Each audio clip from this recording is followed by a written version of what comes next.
I came across an ex-Jehovah's Witness podcaster named Mike Shemwell, who has the podcast Shunned, and does a bunch of other work in the field, so I figured I'd interview him, try to get his life story on record, see how he came from being a devout Jehovah's Witness to being an activist against the religion. So let's see what he had to say.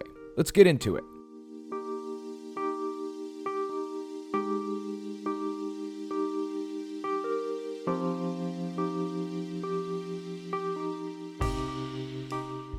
Before we get into it, I just want to mention a few ways you can support my work. If you like what I do and you want to see me continue to do it, you can support me on Patreon. That's one of the best ways. If you want to get something back for the support, you can check out my Teespring, where I sell all kinds of shirts and stickers and cups and whatnot, so give it a look. I also have a game store where I sell controller and game cartridge stands for every system, from the original Nintendo and Sega Genesis to the Nintendo Switch and Xbox One, so give that a look too. You can find links to everything in my description or on my website, telltaleatheist.com. Okay, now let's get into the interview. I figured we'd start out by just having you introduce yourself. Who are you and what do you do?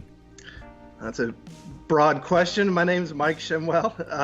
I am a former Jehovah's Witness, and I am also a podcaster. I'm a personal coach, a life coach. I got certified for that. I run a Facebook group. I speak occasionally. And I'm finally just trying to be me in life. That's awesome. Yeah, sometimes it's hard, I know, to kind of come out of this, this very restrictive, high control situation and discover who you are at heart, right? So, yes. Tell me your story. Like, where did you come from? Were you in an oppressive religion? Like, what was the deal? What happened? Yeah, so when I was about 8 years old, my parents, through a chance real estate encounter, became neighbors to some Jehovah's Witnesses. And my mom kind of hit it off with the mom next door. The next thing you know, my life changes at 8 or 9 years old. All of a sudden, all the holidays go away. My birthday goes away. I'm no longer hanging out with extended family much anymore. Of course, a lot of that's around the holidays, so you just don't see those people anymore. And you kind of have to change a lot. Very quickly as a kid, I had to, I couldn't do the flag salute at school and things like that. So you start having to be different. It wasn't a very easy transition, but that was kind of the beginning of it. I was one of Jehovah's Witnesses till I officially left. I think it was September 2nd of 2015, so my 4th Shunniversary is coming up. Very cool. I see you celebrate your Shunniversary too, huh? Oh, absolutely. Why not? I mean, it's one of the best things that ever happened, honestly. So, yeah, I 100% agree. Yep. Yep. So you were 8 years old when you got into the religion, and I was born into it. I can't even imagine having to adapt to all of these things, like not saluting the flag, not celebrating holidays and things. What was it like having to go through that and trying to adapt to it at such a young age? I can't really remember specifically, but I know that I had a life, BJW, I guess, before Jehovah's Witnesses and after Jehovah's Witnesses. I know that, growing up, I had friends in school. I had friends I would go play with. I don't know. I felt like I had this normal life, and then suddenly I was kind of an outcast. It's really difficult to pinpoint, but I just remember how hard it was all of a sudden having to be different and having to take a stand for things. Like last year I got to go to the holiday parties they had at school, and this year I have to say no and like go sit out in the hallway by myself or go to another room. It's just really weird. And I just know that after that point, I never fit in again. Right. Not outside of the congregation anyway. When you were joining the religion at 8 years old, were both of your parents getting involved in it? My mom did first. My dad did like the year after. He was a little standoffish about it at first. But I don't think he ever really, of course, I'm an 8-year-old kid, so I'm not privy to all this, but I don't think he ever really oppressed her for going. He wasn't super happy about it, He was always a very controlling man. So I'm sure he wasn't happy about it. But eventually he kind of got curious as to what this thing was she was getting involved in. And the next thing you know, he's studying with the brother at the hall. And it was a quick, within a year or two, they were both in. You said you were 8 years old when things really started to kick in. What age was it that you got baptized? Did you end up getting baptized, or? Oh yeah, oh yeah. I got baptized when I was 14, so it was like 92, I think. Okay. July 4th, I always tease that they had fireworks on account of it. I was about that same age, around 13 Yeah. or 14 when I got baptized. So what started changing for you after you got baptized or leading up to it? Anything at all? Like you said it was about 1992, right? Yeah, I think so. What was it like getting baptized? Were you the first one in your congregation, or were there other kids that were your age that were in your congregation? Yeah, there were. So there was like, I guess the next generation up that was older than me. They were already baptized. Then there were the kids that were kind of around my age, including the son of the family next door that we moved into and became witnesses with. So we were best friends, and I was always a people pleaser. I wanted to do what was, quote, right. And so I felt that it was right for me to get baptized. I could answer all the questions. There was a lot of, people made comments, when are you going to get baptized and things like that. I can't say that my parents put a lot of pressure on me, but I think I did. As I started taking all this on, I became a little perfectionist. I knew what the expectations were, and I started applying them to myself. And so I got baptized at 14. I mean, very quickly I was giving prayers at the meetings, and, I always gave talks, but I was auxiliary pioneering in the summer. I just wanted to do the right thing and be a good young witness. I don't think I ever led any prayers or anything, but I did handle the mics for a while. And it's so interesting to me how they call that like a privilege, right? They always refer to it as a privilege. Yeah. Well, that goes along with the you're being, quote, used in the congregation. Mm-hmm. Yeah, they say that. Isn't that funny? I totally forgot that phrase. Yeah, they tell you up front what they're doing to you. Yep, and it's a just don't privilege realize to be it. used. Exactly. Oh yeah, I became, as high school went on, I excelled academically in high school. I had scholarship offers to a prestigious engineering school, and of course, I turned all that down to regular pioneer and become a ministerial servant in the congregation. So that brings me to my next question, actually. How far did you go? You said you became a ministerial servant, is that right? Yeah, at a very young age. I think I was 19. That is pretty young. I was a ministerial servant, and my congregation had a way of using people who, my dad was never one who gave me a lot of advice in life, but the one thing he told me was, if you're asked to do something in the congregation, just say yes. And I did. And so at one point, I was the literature servant, the magazine servant. I was over the sound. I did the territories. I helped with the accounts and things like that. Did just about everything, huh? I did everything. I'd have a talk on the meeting pretty much every week of some sort. And they really went at me hard. And I completely burned out within about a year. So what was it that kind of got you to leave the religion? Like, what was the catalyst? It sounds like you were heavily invested in this religion. What was it? Okay. Okay, well, yes, I was. When I say that within a year I was burned out, I was still a Jehovah's Witness. So the catalyst to me leaving, so that was, around 2021. Got married at 22 to my wife, and around 2008, I guess I was 31-ish, 32. I became suicidal.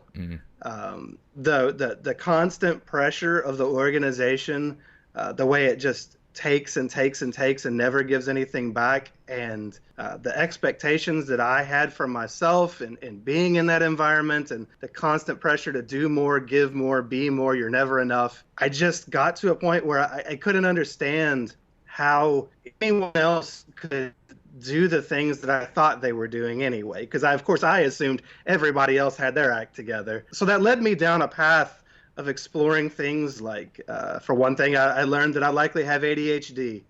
And that is an executive function disorder. So I know what I want to do, but I lack the focus sometimes, and I have a hard time executing. In the organization, that is moralized. So if you can't do a thing, well, clearly you just don't want it enough, or you're not a good enough person. Not, oh, you have a disorder and there's a reasonable explanation for Right. this. It's very shame. It's a very shame-oriented Shame. Organization, right? Yeah, absolutely. And I took on all of the shame. So it was, I started doing, the self-help, which they they like to poke fun at, but I started reading books on emotional abuse, ADHD, narcissism, about happiness, vulnerability. And what I didn't realize is that as I was getting healthier mentally and emotionally, I was starting to realize that everything around me that I was told was love was nothing but control. And control is not love.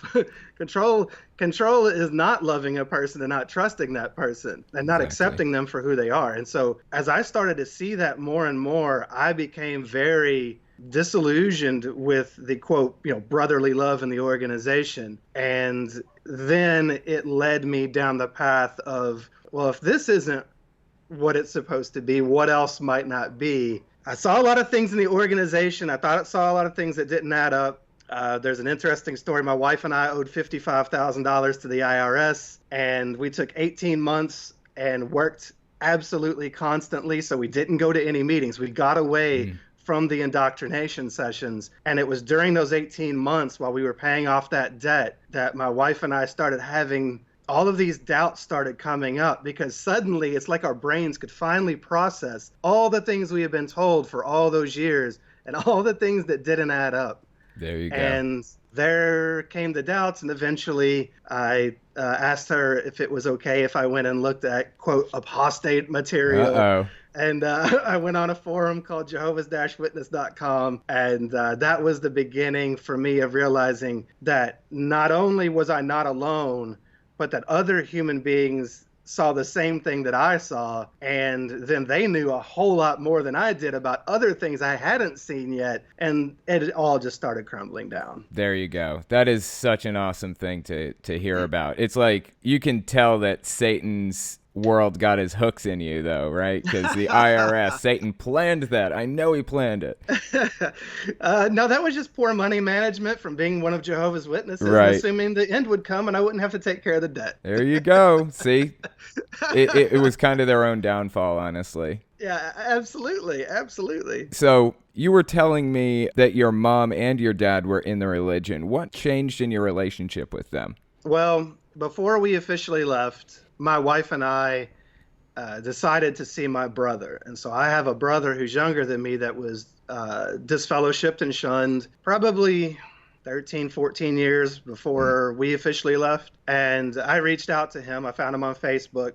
He lived elsewhere. I didn't know where he was for many, many years, but I found him. And I just reached out and I apologized for shunning him. I didn't realize that it was psychological manipulation. I thought I was trying to help him. He was one of Jehovah's Witnesses growing up too. He got it. He understood. Not that I'm sure it didn't have an impact on him, but sure. He understood. And we reconnected. So the big deal that was kind of the catalyst for everything was I had the nerve to ask my mom. So I wasn't going to hide this. I don't like secret friends. When we were going to New York to see my brother, I told my mom and I asked her for some mementos of his childhood because, my brother's wife had never seen any pictures of him as a kid. He'd never existed before the age he was disfellowshipped at. And so I got some things. My mom agreed to give me some things, which, hey, good on her for being a human being. Exactly. Were you still a witness at this point, or were you on your way out? I was still a witness. I was on my way out, but I was still technically a witness.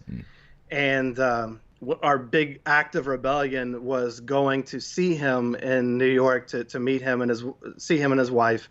And when we went up there, when we came back, my family had already been distancing themselves from us some. And when my wife's family found out that we saw my brother and that, he was supposed to be shunned still, my wife's sister immediately declared her an apostate, said that we can no longer have anything to do with you via text, and then apparently told everyone that she knew because my wife's social media started emptying of all of her family. So That's yeah, a that shame. was yeah. So that the shunning was started before we ever left. It was started when we started having doubts or just not going to all the meetings and things like that. But then my wife and I had decided that as long as we could, I guess you would call it fading, though everybody kind of knew at that point we had some issues.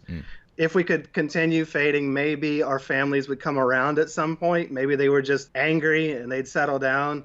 But then the elders started stalking us. They started calling and things. And we had made a pact that if that starts, we're not going to play any games. I don't play games. I hate games. Just be straightforward about everything. Yeah, and so my wife and I decided as soon as they started that stuff, we wrote goodbye letters to our families, we wrote disassociation letters to the congregation, and we washed our hands of the whole thing. There you go. I guess your family did not react well to that, huh?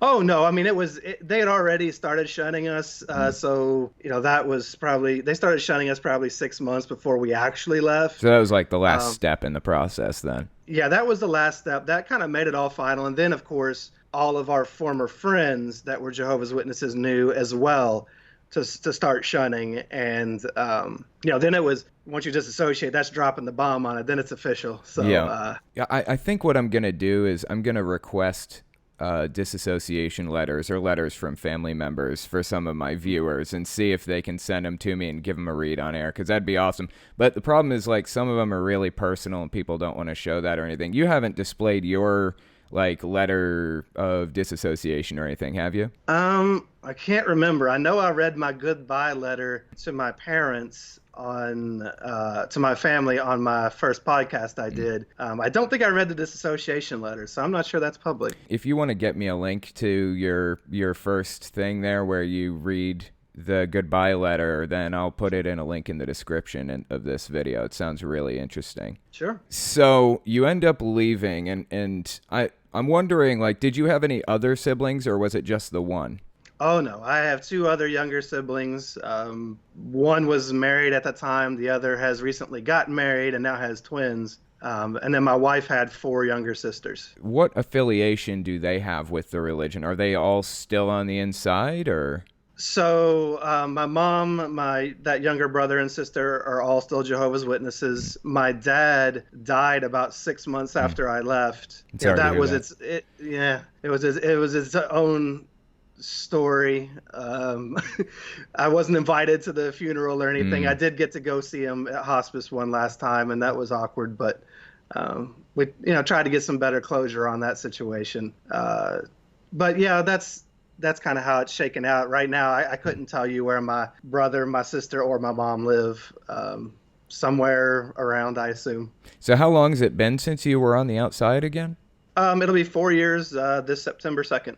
So it's been about that long since you've talked to any of your family members, I guess, right? Oh, yeah. Yeah. What about your wife? Has she, lost contact with her family members as well, or? Yeah, hers is even worse. So, like I said, when we saw my brother and her family found out, they just all straight up ghosted her. They straight shunned her. We wrote goodbye letters to our families. My mom sent a reply that was actually quite kind in an email. My wife has never heard from her family, not one word, since we saw my brother one time, and they all made an immediate exit judgment. Yeah. And I mean, so they not one word since ever. What are her thoughts on your podcast and things like that? Has she made any appearances, or how does she feel about the whole thing?